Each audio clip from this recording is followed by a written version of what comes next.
to the public, we are not very far from each other. Yeah.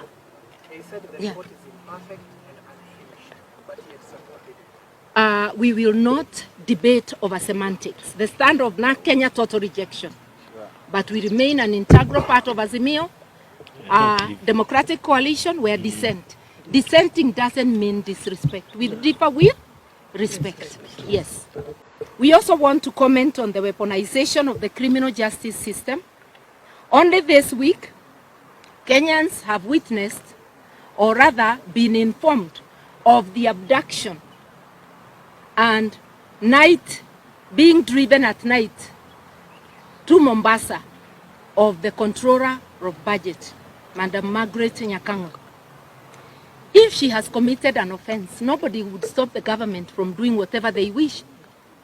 Why abduct her? You know, it's an abduction style because you are taken away from your family, from a husband, told you are being taken to the headquarters in Nairobi and you'll be released, driven all the way to Mombasa. They have no ambiguity. What we are having is failure to implement the constitution and the law because of the impunity by the Kenya Kwanza government. In any talks, the party that makes the talks succeed is the party in power. These talks, because the Kenya Kwanza regime and Ruto himself have nothing but contempt for Kenyans. You fool around for 8 months and you come with zero reports, zero results. So we are saying, let them adhere to the law. We are not interested in any amendments. We are interested in full and strict adherence to the law. On all the three demands, Azimio and the Kenya Kwanza regime, I will say the Kenya Kwanza, in all the three demands of Azimio, the Kenya Kwanza regime has failed to deliver. The responsibility of failing to deliver must fall on Kenya Kwanza as the party in power.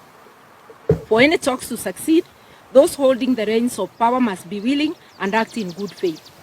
Our reading is that the Ruto regime lacked sincerity required to make the talks succeed and deliberately sabotaged the people's demands while presenting their own parliamentary agenda as demands.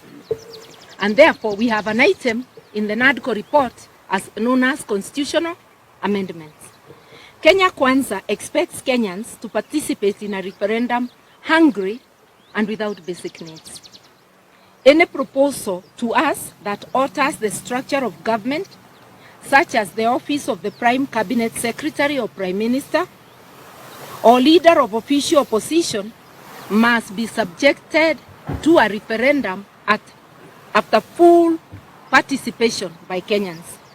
Similarly, the issue of Constituency Development Fund, which the courts have already declared unconstitutional, and Ward Fund, which offend the principle of separation of powers, must be subjected to a referendum. We shall be altering the structure of the Constitution, the basic structure if you like. Kenyans must be on the lookout. We know Ruto and the Kenya Kwanza regime are cunning, more cunning than a fox, I dare say. We must be on the lookout, otherwise they may carry out backdoor amendments of the Constitution through Parliament. While concluding on the NADCO report, we want to say it has nothing to alleviate the suffering of citizens, but it offers goodies to the leadership. This is totally unacceptable. It is a fraud upon Kenyans. It should be frowned upon and totally rejected. That is the verdict of NADCO Kenya. It is a distracting national smoke screen. Yes. We are aware that some of our partners may see some good in it. But we say this. One, unfortunately, the findings confirm that the committee was formed by the unwilling, that is the Kenya Kwanza, and was intended to buy time. We remain an integral part of the Azimio coalition, which is a democratic coalition with room for divergent views. Therefore, NARC Kenya boldly presents its views and unapologetically so. That is all for the NADCO report, but we cannot leave without commenting on the security situation in the country. Our attention has been drawn to a statement doing the rounds on social media and also through our membership from the Lamu County that in Lamu has been experiencing an undue heightened insecurity with murder, abduction and murder of citizens, a majority of whom come from one ethnic group, mainly the Kikuyus. We are not shy to say that. And even this week alone, there's been abduction and murders. We've also seen in the media a group of residents of Lamu making decisions as to who is a member of the Lamu community. And this is about the subdivision, the impeding subdivision of the Amu Ranch, where they have issued criminal threats to perceived outsiders, mainly members of the Kikuyu community, which now exacerbates the security threats. We also have had reports from Uasin Gishu, incarceration of traders, hawkers, again mainly from the Kikuyu community by county council, not county council, but county askaris. No statement or action has been forthcoming from the Kenya Kwanza regime or the Ministry of Interior in this insecurity in Lamu and in Uasin Gishu. Ruto and Kenya Kwanza must come clean whether he has authorized persecution of the Kikuyu nation and especially the diaspora. It's a very serious issue. We want to remind them that our constitution allows Kenyans to live anywhere they choose. And all over the country, including in the mountain, we have Kenyans from everywhere who are residing there. And in Lamu, we have Kenyans from everywhere, and some are second generation, having been born in Lamu. We want to know, or rather we conclude, the silence of Ruto and the KK regime indicates complicity in this affair. We also want to comment on the weaponization of the criminal justice system. Only this week, Kenyans have witnessed, or rather been informed, of the abduction and being driven at night to Mombasa of the controller of budget, Madam Margaret Nyakango. If she has committed an offense, nobody would stop the government from doing whatever they wish. Why abduct her? You know, it's an abduction style because you are taken away from your family, from a husband, told you are being taken to the headquarters in Nairobi and you'll be released, driven all the way to Mombasa with strange people, with nobody who can help her in sight. That no legitimate government treats its citizens that way. Yes. Yes. And this is not the only time the justice system has been weaponized. We have seen serious criminal and economic crimes concerning government functionaries being withdrawn and those people sanitized and appointed to government, while we have seen the persecution of people who are not in favor with KK. Our call is to the officers who are working in the public service and including state officers.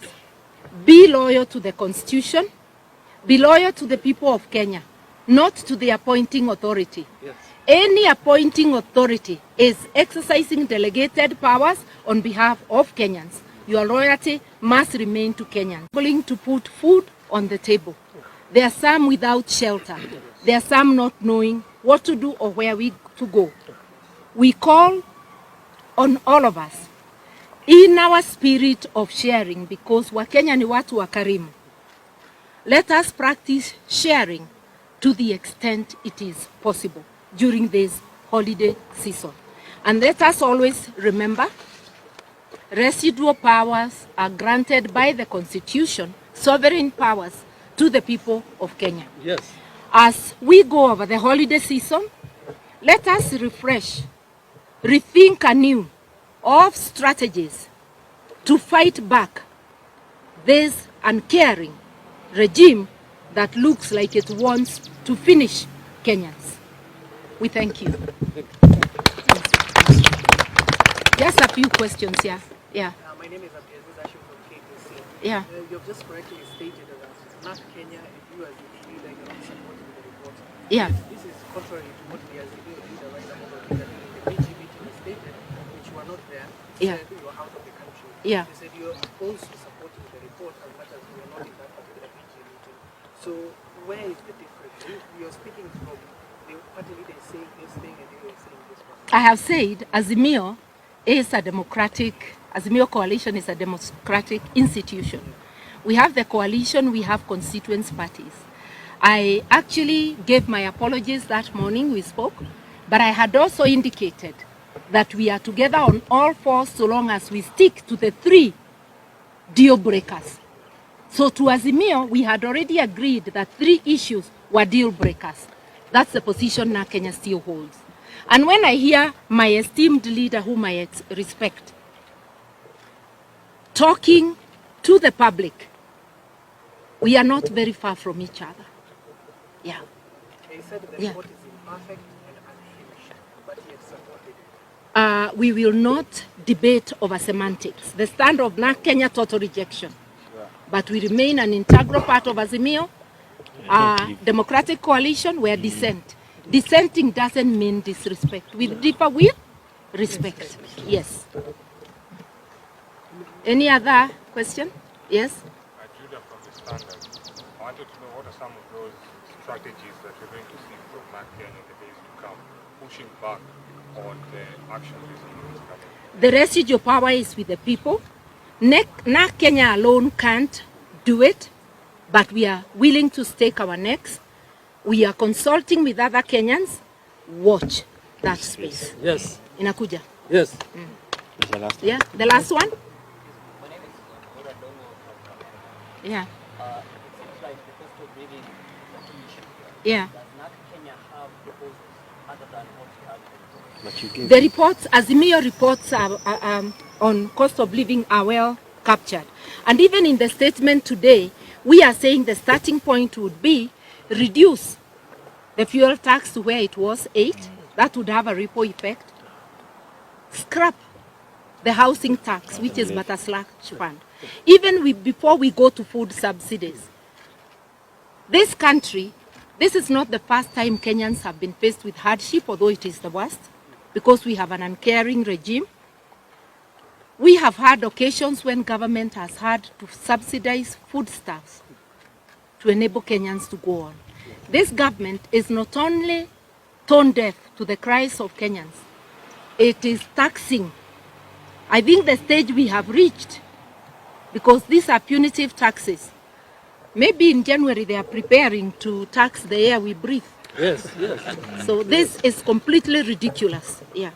So we do have strategies, and that is why Kenyans, I believe, had given an opportunity to those who know how to run a country to run it. Why don't we audit Yes. the elections and finish this? May we wish you, members of the fourth estate, also blessed holidays. And thank you for coming. Thank you.